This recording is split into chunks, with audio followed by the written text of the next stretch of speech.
All right, precipitation hardened. This is going to be a relatively quick section because these alloys are difficult to discuss in a general sense due to the fact that typically more complex heat treatments are required for these alloys, and those heat treatments are very alloy specific. So, to give good detailed instructions that apply to all the alloy systems is not really feasible. So, we'll talk about them again in a general sense, but briefly. So, no surprise, these alloys are primarily strengthened by this precipitate reaction, specifically relatively fine precipitates. Again, we remember that on our strength versus time curve, we can overage the precipitates where they start to grow large and we lose our strength, though we do have more ductility over here. We generally want to be somewhere more in this region instead of down here, and we don't want to be directly at the peak either. Typically, in these alloys, the precipitation strengthening reaction is achieved with these aluminum, titanium, copper, or niobium additions, which will form our carbides to give us this precipitation reaction.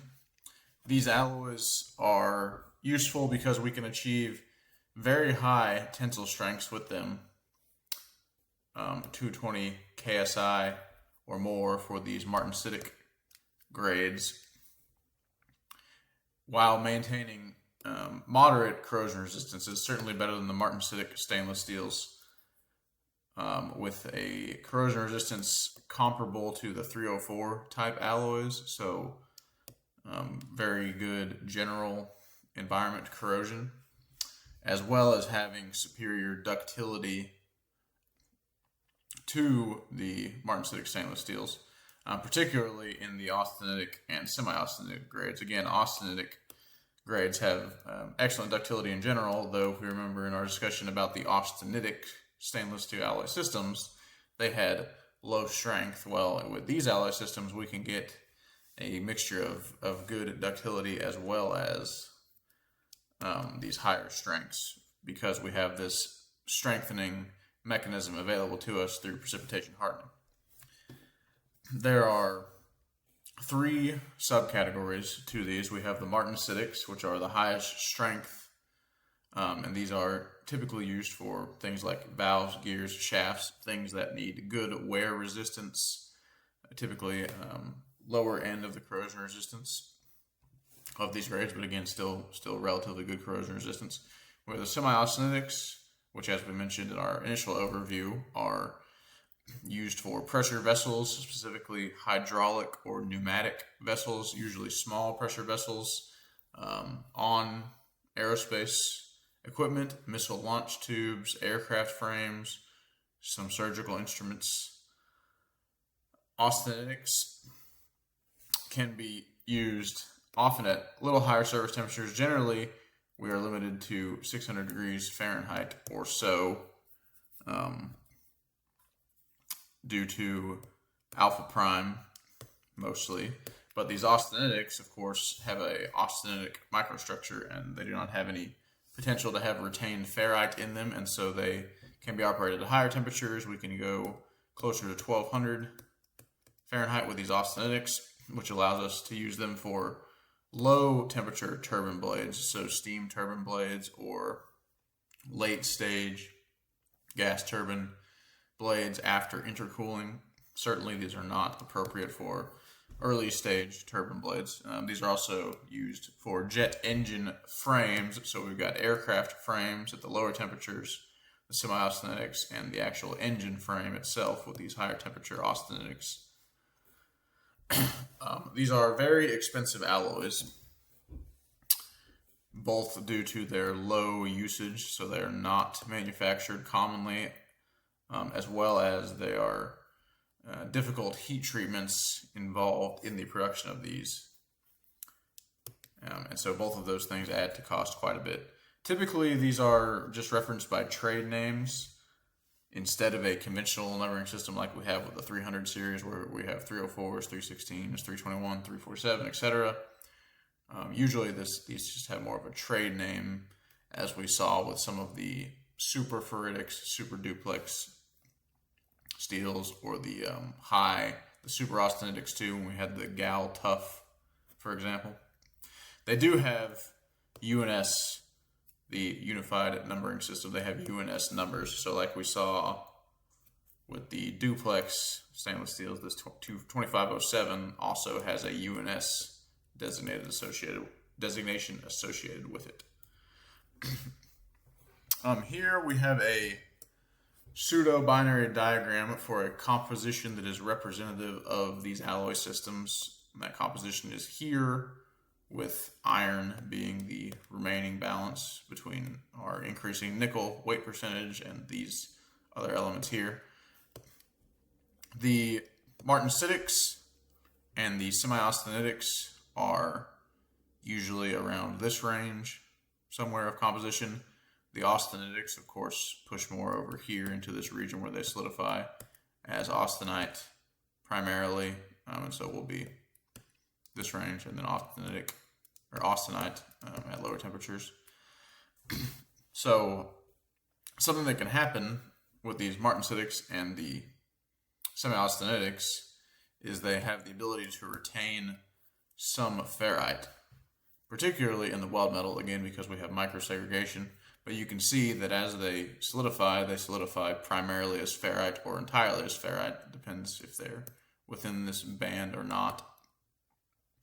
And then they pass through this austenite and ferrite region on cooling. This austenite will transform to martensite, but if there's any retained ferrite, there will be ferrite in the final microstructure, and that is common. There are limits to it. Particularly, it can be detrimental if we have, as we saw in some of our previous metals, if we have a rolling operation where this thickness is being, that could have been better. If we have a rolling operation where our thickness is being reduced as we pass through our rolls, and we have, again, elongated grains on this side of the rolling operation, and we produce ferrite stringers of ferrite phase in these elongated grains. It can be easy, if there are stresses in the through thickness direction here, for these ferrite grains to severely reduce the strength of these alloys. But if we don't have that situation, the ferrite presence can be not so harmful as long as it's kept below about 10% or so. Again, that is application and alloy dependent. But there will be some reduction in strength that we'll have to consider for these higher levels of retained ferrite. So often in the initial casting, forming process of these alloys, and we can even do this after welding, but it's more common to do it certainly initially, these alloys can be held at a temperature somewhere close to this curve where we have the most austenite stability, and so we can hold around here for a while to homogenize the microstructure a bit and reduce ferrite content as much as we can, because we're closer to this austenite boundary. And so this allows us to get as much austenite as we can, and then we can cool and perhaps even quench if we really want to minimize ferrite content as much as possible, and have hopefully an acceptable amount of ferrite in our final microstructure.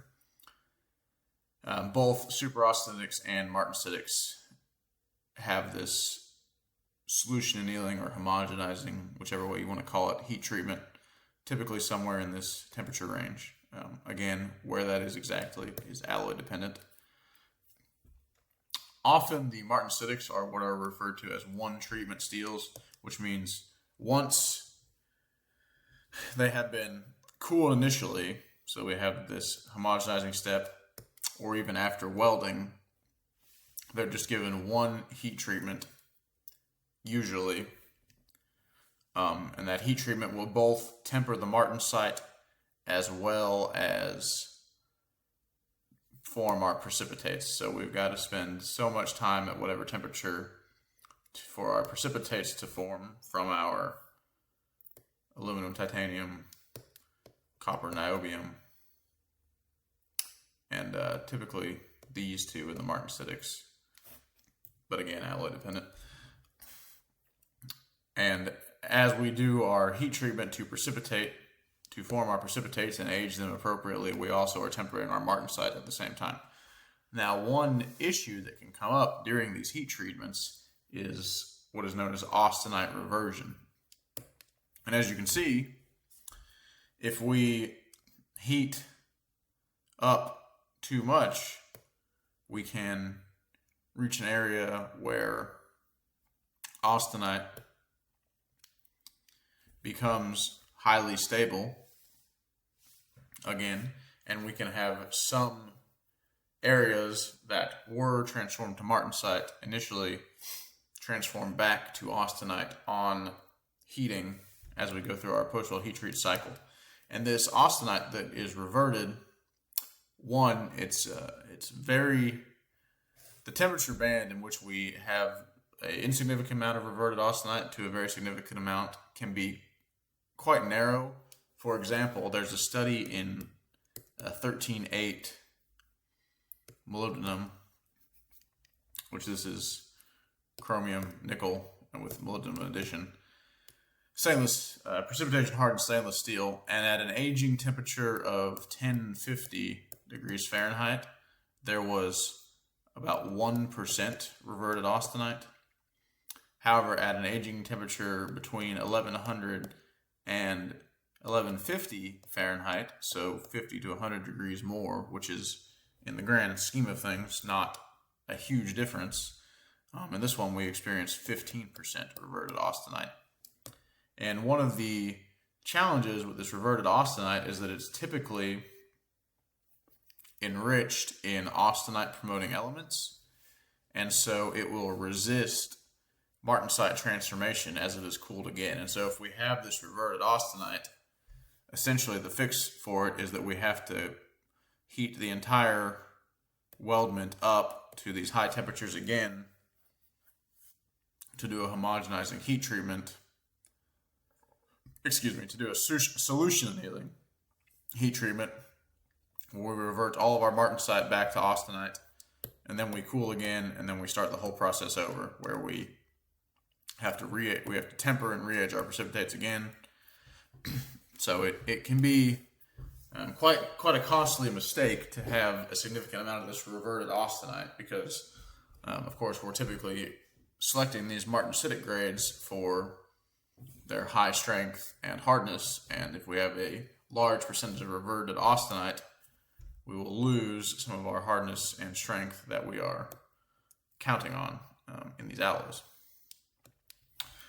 So the semi-austenitics, similar initial steps where we have this homogenizing heat treatment up here to reduce ferrite content as much as possible. Typically, we can get a little bit less ferrite content in these because they're usually pushed more in this direction. These are often supplied in what is called condition A, which condition A is just this homogenizing heat treatment to reduce ferrite and then cool to ambient conditions. In these semi-austenitic alloys, we have higher nickel contents, and so austenite in these, typically initially in condition A, the austenite is still stable at room temperatures. So what will happen is there will be an aging treatment initially at 1400 degrees Fahrenheit or so, again alloy dependent, and what this will do is precipitate carbides, just a few carbides to take some carbon out of solution. And if we remember from our martensite start temperature calculation, which again, this formula is alloy dependent, so this formula is not actually applicable to these precipitation hardened stainless steels. It's just a general representation. You'll have to get a formula, find a formula for whatever alloy you're working with. But they all are similar, and the carbon coefficient is extremely high. So by precipitating out some of this carbon in these carbides, we've removed it from solution. We've now raised the martensite start temperature, and therefore also the martensite finish temperature has increased. So now this austenite that used to still be stable at room temperature will begin to transform at 250 to 300 degrees Fahrenheit or so. It will finish transformation around room temperature. Sometimes these require refrigeration to ensure we have a safety margin that we have transformed all of the austenite to martensite.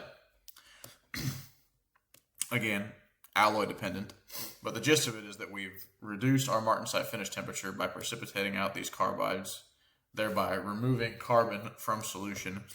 Now that we have a lower martensite finish temperature, we cool to room temperatures, we have the martensite we desire in our microstructure, and now we can do an aging and tempering heat treatment to again age our precipitates to an appropriate level, as well as temper the martensite, and then we can cool to room temperature. So as you can see, that's quite an involved heat treatment process. An alternative to this is that these semi-austenites can be supplied in what's known as condition C. And condition C is an alloy that is in condition A that has then been heavily cold worked. And this cold work introduces, again, energy into the lattice, which makes austenite transformation occur at higher temperatures. So we skip this step, and we can just go straight to our aging heat treatment. However, this cold work step can really only, this condition C can only be applied to very, very thin metals, because our ductility, especially after this cold work step, is not good, and so we cannot deform these alloys much, so they need to be very thin in order to behave in a more ductile manner. And so for sheet metal goods and things like that, we can do this condition C, or very, very thin walls. Again, that's going to be an alloy dependent thing. You have to work with your supplier, but generally on anything of substantial wall thickness, we cannot do this cold working workaround, and so we have to do the condition A, carbides, cool, age, cool again, heat treatment. The austenitics are, of course, the lowest strength of these alloys because they do not have any martensite in their microstructure. We're only strengthening these via a precipitation reaction. They typically are solution annealed at 1750 degrees Fahrenheit initially, and then quenched, which is an important step for these austenitics, and then they can go through an aging treatment to age our precipitates. These austenitics are typically strengthened by these gamma prime precipitates, which is a aluminum or titanium, nickel 3 aluminum or titanium. And these precipitates, this aging time in the austenitic stainless steel, because it has an FCC matrix in which diffusion is very slow, can have extremely long aging times of 12 to 20 hours or more. Whereas for the martensitic or semi-austenitics, typically this aging time can be on the order of 1 to 2 hours or so. So that is this long aging time can be difficult in the austenitics, and the which one of these precipitates you're using can affect this aging time as well. Titanium is larger and can take longer to diffuse through the matrix. So, welding metallurgy of these guys. We can use the WRC 1992 diagram to predict the initial solidification structure, but it does not predict the final microstructure for us. Excuse me, and this should be a solidification mode, really. Although structure is, I suppose, technically accurate as well. And so this diagram can tell us if we're going to solidify as ferrite or ferrite austenite or austenite, ferrite or austenite entirely, which can help us quantify our susceptibility to solidification cracking. But the final microstructure, of course, will not be shown by these diagrams because, as we can see, we've got plenty of them over here in this region, and they're not going to have a fully ferritic microstructure. They're going to have a small amount of retained ferrite and be mostly martensitic for these martensitic/austenitics. And we've only got one down here below our martensite boundary. So these alloys are typically welded in the solution annealed condition, or possibly for the martensitics, especially the overaged condition. These alloy systems, particularly the austenitics, are quite susceptible. The martensitics, not so much. So I'm just put a check mark here. These are pretty good. And the austenitics, the semi-austenitics, really not so much either, though they're not as great as the martensitics. Typically, this solution annealed condition is the softest that these alloys will be. The exception being the martensitics, but the semi-austenitics, right, in the solution annealed condition, we have not formed any martensite yet, and we haven't aged our precipitates yet. So we're primarily an austenitic microstructure in both the semi-austenitics and the austenitics. And so this is a very soft, low-strength ductile microstructure.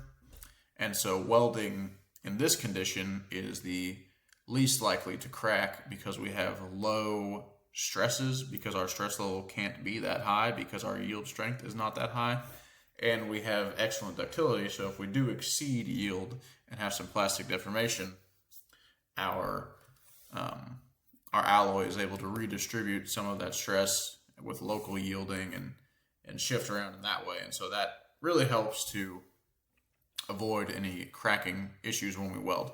The exception to this is these martensitics. Now, some of the thinner martensitics can be welded in this solution annealed condition, even though that means there is untempered martensite present in the microstructure as welding is taking place, right? Because we're receiving our base metals in this solution annealed homogenized condition. So these are mostly untempered martensite in these base metals, which would typically be a big issue because it's quite hard, very high strength, and quite brittle.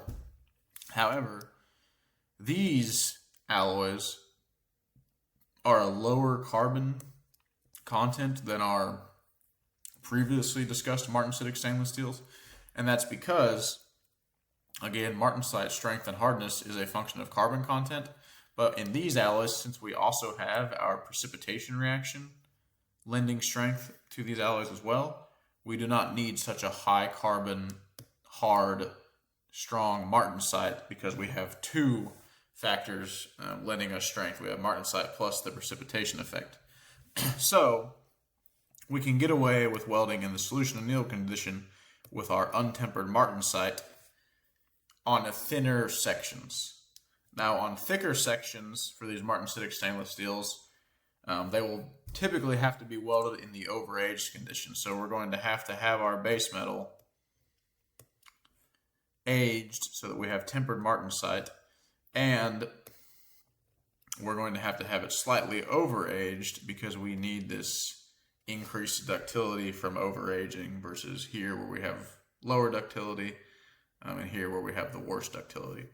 So these thick section, heavily restrained weldments, often it is necessary to do this overaged condition. And then after we make this weld, of course this is already overaged, but we need to age the weld metal still, and so we can have even more overaged base metal, or we can do another solution anneal to bring the whole weldment up to a point where it's as much austenite as we can get, again, around this area of the curve, and then we can let it cool to form martensite, fresh martensite, and then we would have to subsequently temper it again. So depending on what the final properties we need, that will dictate which of these heat treatments we need to do, because maybe, right, if our base metal is 200 KSI in the peak aged condition, but we're double overaging it, and that drops our strength to 150 KSI or so. But we are expecting this, and our application only requires that we have 120, and then okay, maybe we can live with this. But if we want to make the full use of our alloy strength, and we want to take credit for all of this, then we're going to have to do something different with our heat treatments. And those heat treatment times and temperatures will, again, be alloy dependent. But typically, we do live with these weldments in the somewhat overaged condition, and so these are still one treatment welds for the martensitics. The semi-austenitics welded in the solution annealed condition, because we do not have any martensite to form, so we'll have austenite in the solution annealed condition, so this will be the softest condition we can be in. Then our weldment in the semi-austenitics will also be mostly austenite at room temperatures. And so we can take the whole weldment and subject it to the same heat treat cycle, essentially, where we come up, we precipitate these carbides so that we then lower our martensite finish temperature, which, as we cool to room temperature now that we've removed carbon from solution, we will form untempered martensite, and then we can raise the temperature again to temper our martensite and age our precipitates. Same thing with the austenitics. The weld metal and the surrounding base metal will be essentially in the same condition after welding, and so they can also be these can just receive one treatment because we don't need to do this. We're not trying to form any martensite, so we don't have to do this carbide precipitation thing. So these austenitics can typically just be aged. We can just do our aging heat treatment, and we're fine on these guys. If we form some sigma phase in our heat effective zone in really any of these alloys, then we'll need to do a solution anneal to raise above that sigma formation temperature, and then cool, and then do whatever heat treatment is appropriate, and then age. So, as we've discussed, the martensitics and the semi-austenitics can have residual ferrite, and often do have residual ferrite, particularly in the weld metal. Typically, a limit is placed on 10%, of 10% is placed on this before you have a serious drop in your mechanical properties. However, the more ferrite you have, the lower your mechanical properties will be, and so essentially, higher ferrite contents, you're reducing your joint efficiency. You're not going to be able to take credit for the full strength of your materials. Quantifying this will again be an alloy dependent thing. And as we discussed previously, the martensitics are welded in the annealed condition for thin sections, or the overage condition for thick sections.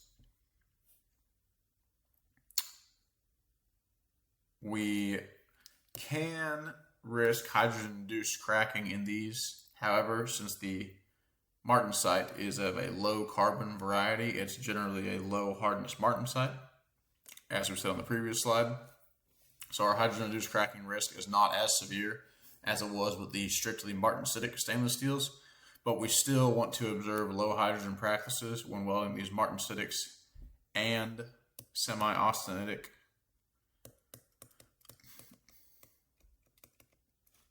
types. Though the semi-austenitic types, of course, will not be forming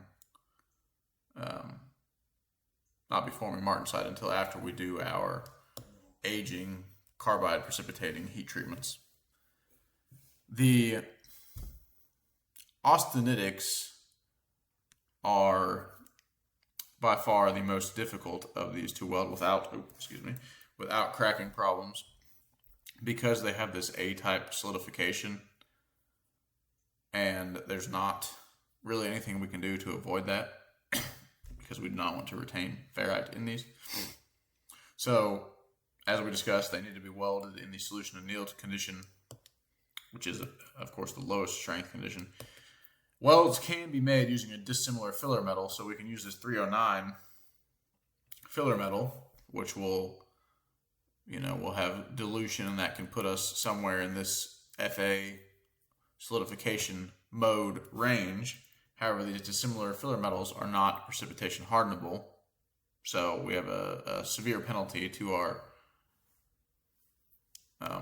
properties, and so we would only do this if we could somehow place the weld in a position that will not be subject to the same stress levels as the rest of the weldment, which again is difficult to do. So since these are typically have to be welded in the austenitic solidification mode, it's very important to have low impurity elements, sulfur, phosphorus.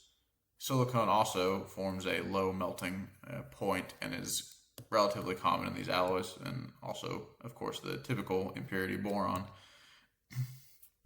Also, we need to employ smaller passes, and we need to employ all of the good weld geometry and moderate travel speed techniques we have discussed previously. There are also certain filler metals like this JBK 75, which have increased nickel content.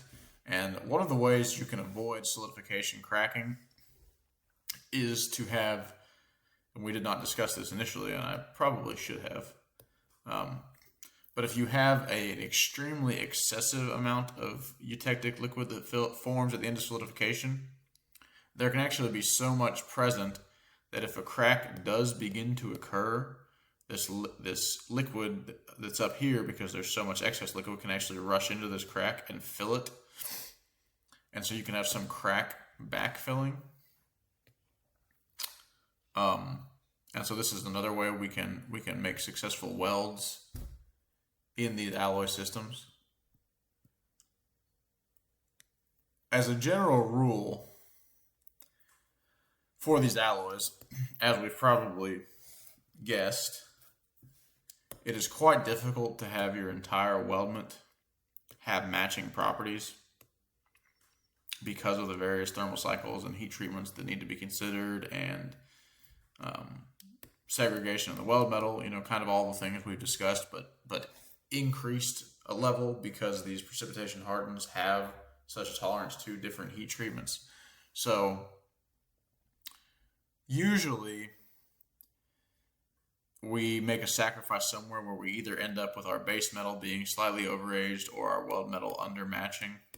Again, there are ways around this by adding other heat treat steps, but those typically add cost. And so it's just a balance. It's understanding what properties you need for your application and how your particular alloy will respond to these heat treatments, and just weighing costs. Maybe it's actually cheaper to buy a different, slightly stronger precipitation hardened alloy and use it in the overage condition, and that gets you the properties you need. Or maybe it makes more sense to use a less strong alloy and do the extra heat treatment steps required to have everything be in the best condition possible. So again, with these alloy systems, it is extremely alloy dependent. So just a quick review on these. They are capable of very high strengths with good corrosion resistance, although they're quite expensive and have complicated heat treatment requirements.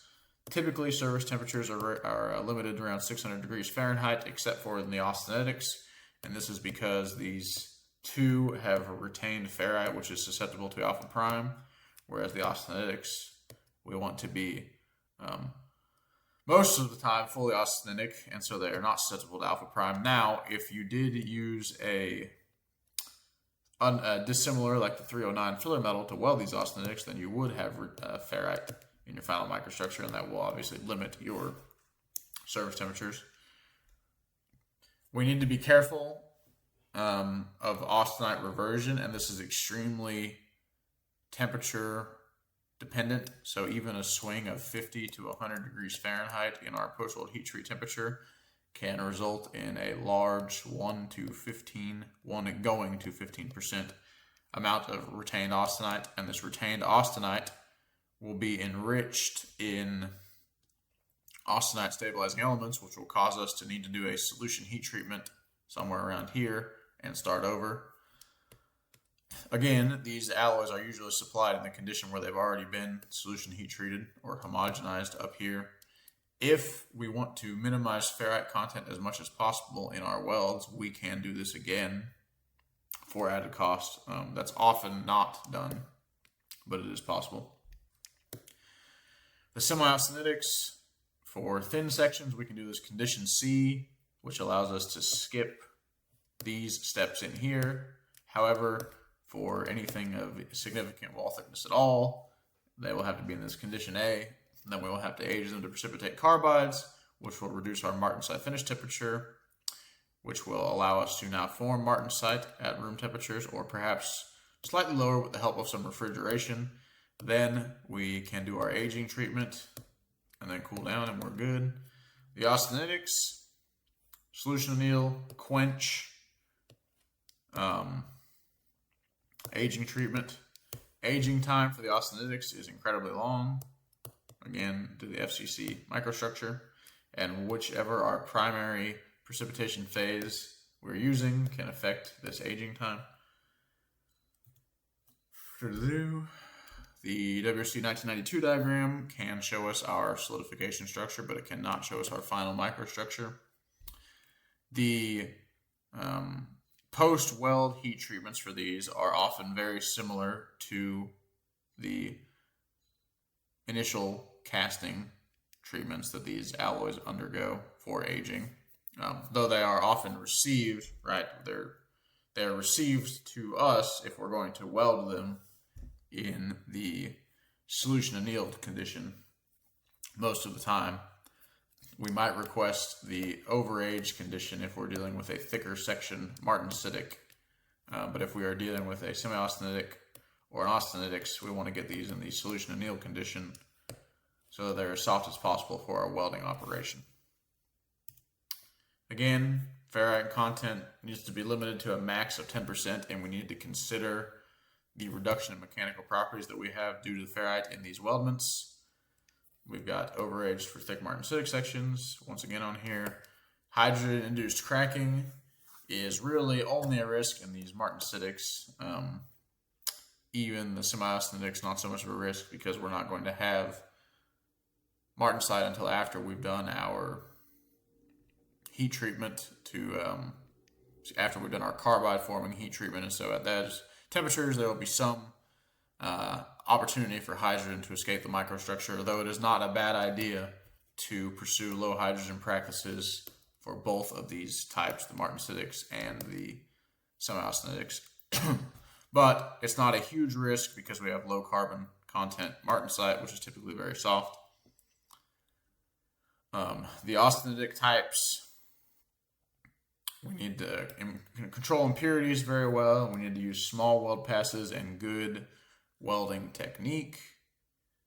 As far as bead size, flat or convex weld beads, depth to width ratio, etc. And we can use, and including all of the above, do all of this, we can use these high nickel backfilling filler metals to heal any solidification cracks that do form. Okay, so dissimilar welds. We're just going to talk in this presentation about carbon steel to stainless steel dissimilar welds. These are by far the most common dissimilar weld. Stainless steel alloys can be welded to many different alloy systems. I do not want to act like the carbon steel. Stainless steel is the only dissimilar weld that can be considered. However, it is certainly the most common, and so we will be spending our time discussing this in this presentation. There's a couple diagrams. We've got the Schaeffler diagram here, and we've got the WRC 92 diagram here. Of course, the extended version down to 0 and 0 on our axes. This one, the WRC, is certainly more commonly used in the Schaeffler these days, and these diagrams can give us an idea of what microstructures we'll be looking at in these dissimilar welds. So the way this works, if we've got an A36 base metal on our carbon steel side, A36 here, We've got a 304, 304 here as our stainless steel, and we're going to do a 309L filler metal, 309L here. For our root pass in particular, which is usually the worst case dilution here, we assume a 50-50 mixture of base metals unless our weld joint design gives us reason to think that we'll have a different distribution there. But this joint, you can see the geometry is identical on each side of our joint, so there's no reason to think we'll have more stainless than carbon or more carbon than stainless. We'll have 50-50. So we can form this hypothetical base metal composition here, which represents a 50-50 mix of A36 and 304 here. My lovely arrow. Then we have our hypothetical base metal mixture. Now we can draw a line from our filler metal to our hypothetical base metal mixture. And along this line is where our composition will lie. So depending on our dilution, we'll be here, we can be here, we can be here. And dilution is, of course, here is the equation for it. Amount of base metal over the amount of weld metal plus base metal. So if we have no weld metal, we're base metal over base metal, and we're 100% dilution. So 100% dilution is all base metal, so we'd be here. Conversely, of course, 0% dilution is all weld metal. The weld metal has not been diluted by the base metal at all, so we're here. The dilution we actually have is a function of heat input ostensibly, though really amperage is the most important part of this. As the welding processes go, typically we've got subarc here at the highest dilution, and the low end is over here with TIG or GTAW. So we got subarc, highest dilution generally. We got MIG welding next. We have flux core below MIG, and then we've got stick welding, and then finally we have TIG at the end here. So there are many codes that will, or just accept the practices, standards in general, that will reference this 110% rule or some version of this. And this is essentially saying that your heat input needs to be limited to 110% of whatever your weld was qualified with. So your actual production weld heat input needs to be 110% or somewhere, whatever the range is, 120, etc. Somewhere near your heat input of your initial weld that was qualified. And they're doing this, the reason this rule exists is to try to limit dilution. And dilution is related to heat input, but it's important for us to know that amperage is really the big driving force in dilution. So if you're looking to lower your dilution, right, your big players here in your heat input are your amperage and your travel speed. Voltage is typically quite low, and so it is effectively washed out by amperage, because amperage can be an order of magnitude more than voltage in these processes, or even more than that. And so we can either change the amperage, which is our big number in our numerator, or we can change our travel speed, which is our denominator. Changing amperage will have a much greater effect on lowering or increasing dilution than slowing down our travel speed or increasing our travel speed. So if we want low dilution, we shouldn't just double our travel speed. We should reduce our amperage. An interesting thing that happens, the most common dissimilar weld is a low to medium carbon steel to one of these 300 series, 304L type, or 316, whatever, one of the low, or one of the austenitic stainless steels.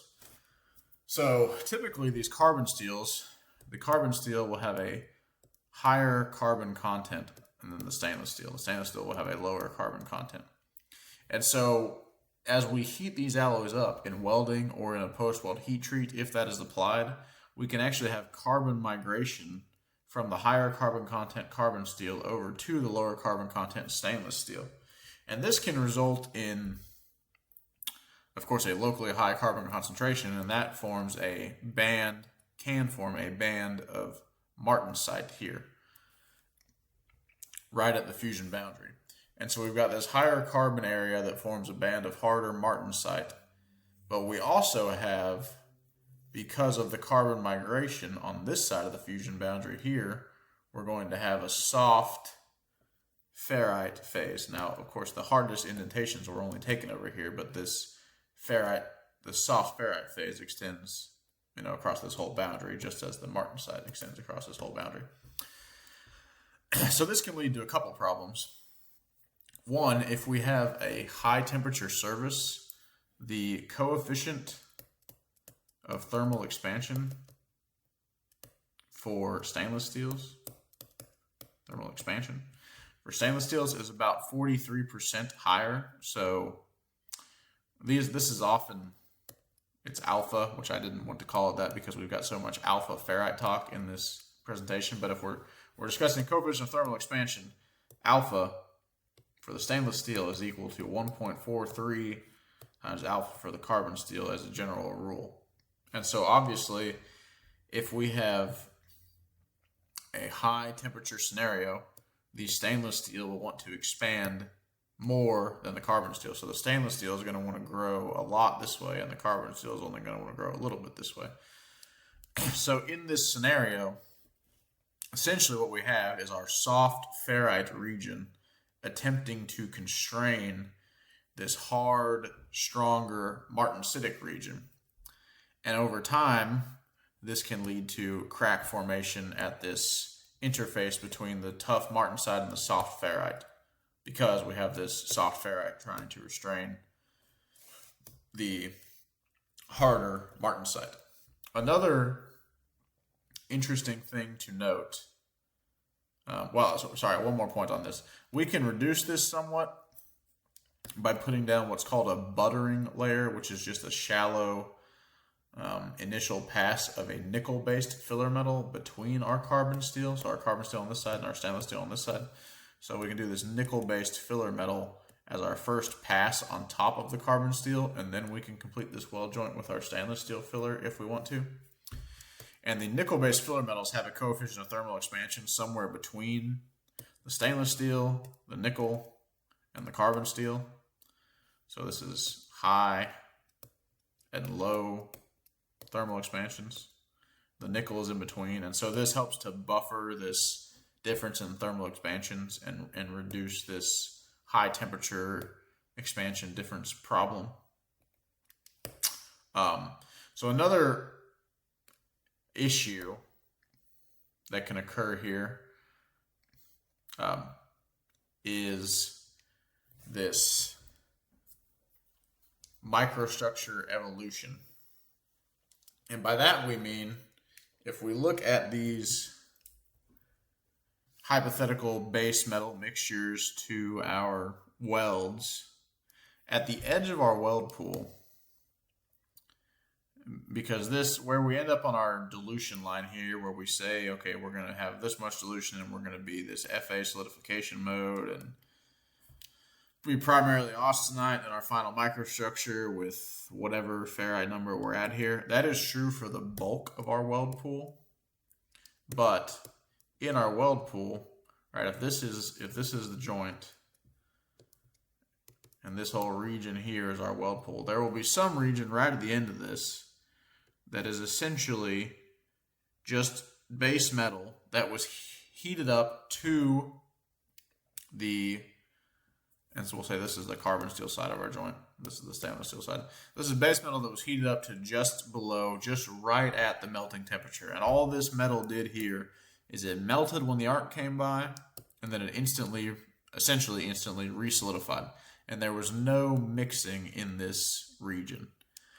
And we're going to have a similar effect just a microscopic distance away from that, where it heated up and there was a very, very small amount of mixing, and then it froze immediately before significant mixing occurred. And so we'll have quite a small region overall, but we will have a region where we experience all of the microstructural possibilities along this line all the way to our point of bulk diffusion composition. So it won't be along that line. It will really be from here to here. We'll experience all of these, which means since almost all of these carbon steel to stainless steel welds pass through, because our carbon steels are always over here in this region, so all of these are going to pass through some sort of martensite boundary. So we're always going to have a very slim region of martensite in these stainless steel to carbon steels. So this phenomena is going to occur. And we can see again here, these hardness indentations. The larger the hardness indentation, the lower the hardness. So we can see that we get quite small indentations in here. And this is our martensite band. And then hardness begins to recover until we get to our general stainless steel bulk hardness here. So we always have these martensite bands. Typically, these bands are so narrow that they really do not pose a large problem for our mechanical properties. And in a multi-pass welding situation, these bands can be tempered by subsequent passes. And so for both of these reasons, they're usually not a huge issue. However, we need to know a couple things about them. One, in cyclic service, these can be a initiation point for fatigue cracks because we have this strength difference between our martensite band and our softer base metals. So we need to watch out for this type of thing in fatigue service and know that's a limitation of these dissimilar welds if it's going to be cyclically loaded.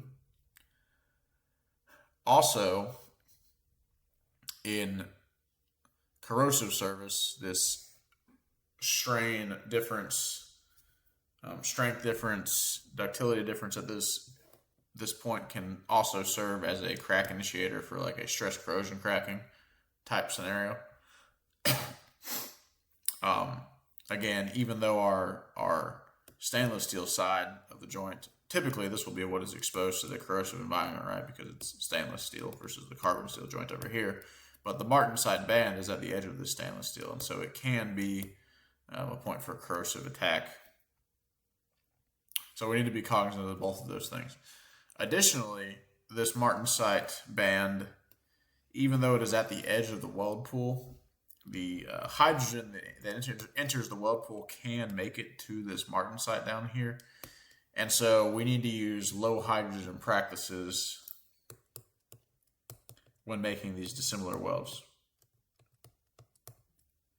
because we're always going to have this martensite region, because we're always going to pass through this martensite band. Similar to our coefficient of thermal expansion discussion earlier, actually this really is our coefficient of thermal expansion discussion from earlier. At high temperatures, we can have creep failure because of this difference in hardness and expansion here, as we discussed previously. So, last slide of this whole presentation. Something exists and forms often in these carbon steel to austenitic stainless steel welds called a type 2 grain boundary. And these boundaries can be seen here. Here's one and here's one. And these are essentially grain boundaries that have grown parallel to the fusion boundary. And this occurs really in all solidification modes except for type F solidification.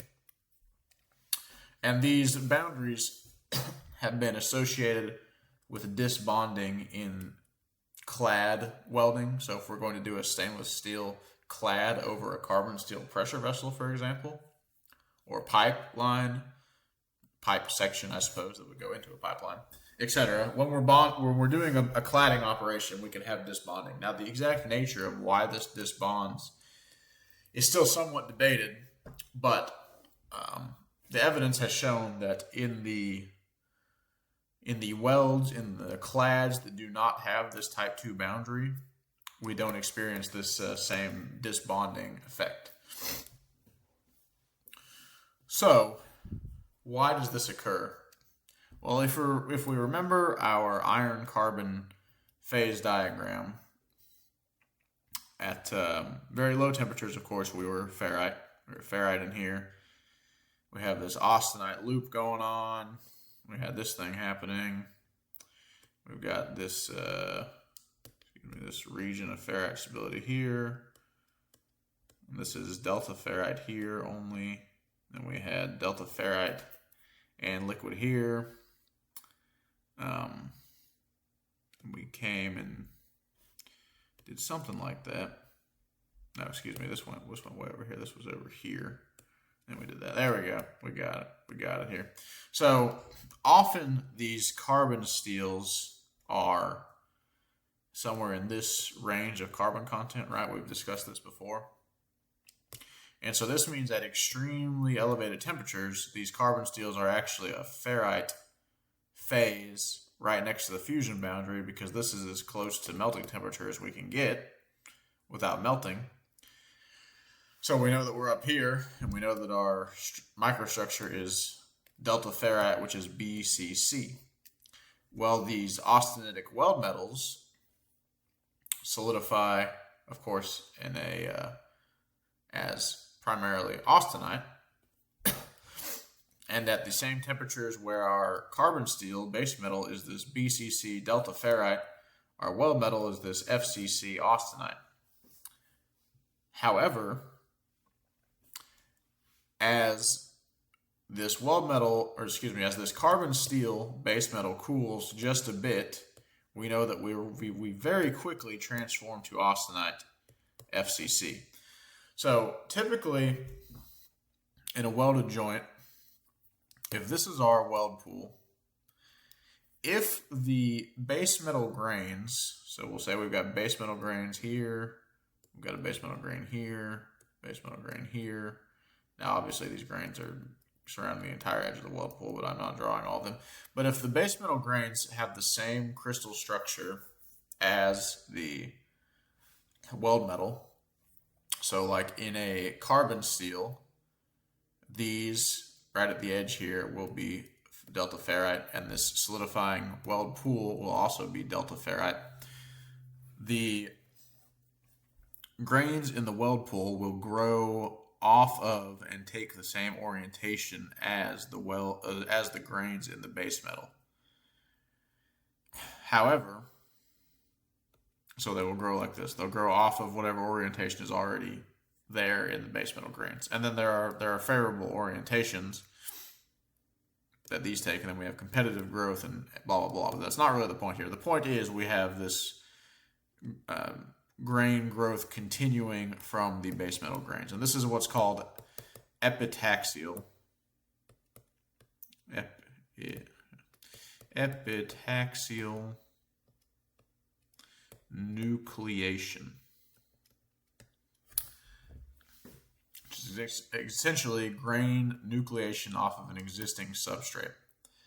However, if we have a scenario where our base metal grains and our weld metal grains are not the same phase, like for instance in this dissimilar weld, where we have austenitic base metal or weld metal grains attempting to nucleate while our base metal is still a ferritic grain next to this fusion boundary, the grains cannot grow epitaxially, and so our weld metal grains have to undergo something called heterogeneous nucleation. And this heterogeneous nucleation means that we have a significant grain boundary misalignment between our base metal grains, which are wanting to do this, and our weld metal grains. However, quickly, the base metal grains will become this austenite phase. So we have now a significant misalignment between the orientation of our weld metal grains and our base metal grains, but now they're both the same phase. And so we saw previously, right, in our tortuous grain boundaries in an austenite weld metal deposit at high temperatures, this boundary type is a high energy boundary, and these want to be straight, so they will straighten out and form this migrated grain boundary. Well, we have a similar situation going on here, where now that these are the same crystal lattice structure, the grain boundary will push slightly into the fusion zone, and now we have these type 2 grain boundaries that have formed. So this can be avoided if we use a filler metal. Perhaps we select a filler metal that is over here in the F-type solidification, so that as our filler metal is solidifying, we have a ferrite BCC and ferrite BCC structure initially. Or we can use other types of cladding, possibly.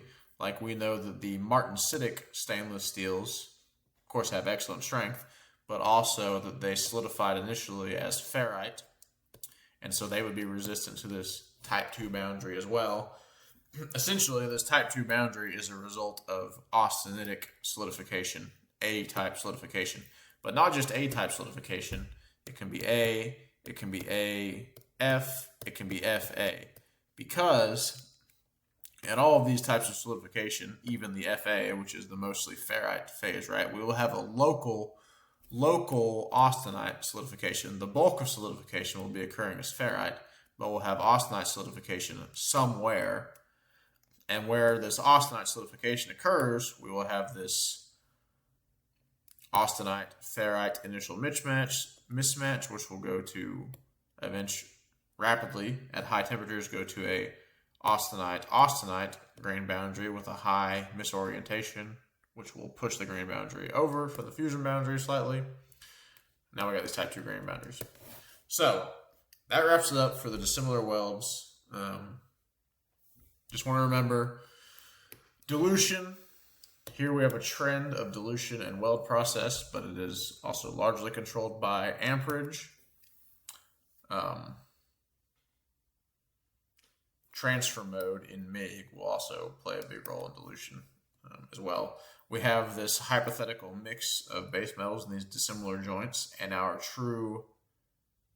our composition will have a band before we get to our bulk composition, where we experience all microstructures along this line, which often results in this narrow band of martensite, which is usually not a big deal, except for it can be a problem in fatigue, it can be a problem in corrosive service, and it can be susceptible to hydrogen-induced cracking.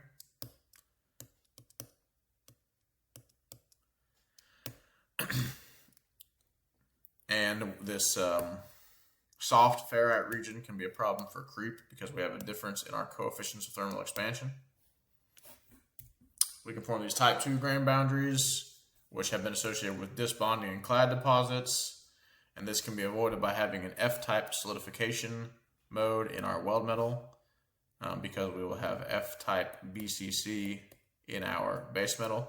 Now, the exception to this is if this is a very high carbon steel base metal, this might be austenite at high temperatures. Often not the case, but possible. Quite rare. I'll have to go back and look at the phase diagram for whatever alloy you're seeing to see what you'll be at melting temperatures, but this is possible. Doesn't happen that much. Okay, final note on this is unfortunately unavoidable in many stainless steel to carbon steel combinations. This happens a lot that we have these type 2 grain boundaries, although that perhaps is just because not a lot of people are aware that they can be avoided with this F-type solidification. But it also, a lot of filler metals are made to solidify in the FA type range. So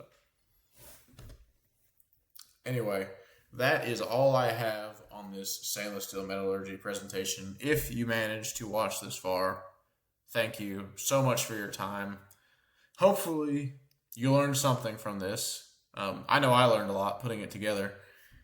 If you have any questions or any comments or anything like that, please put them in the comment section. I will attempt to answer any questions and respond to any comments.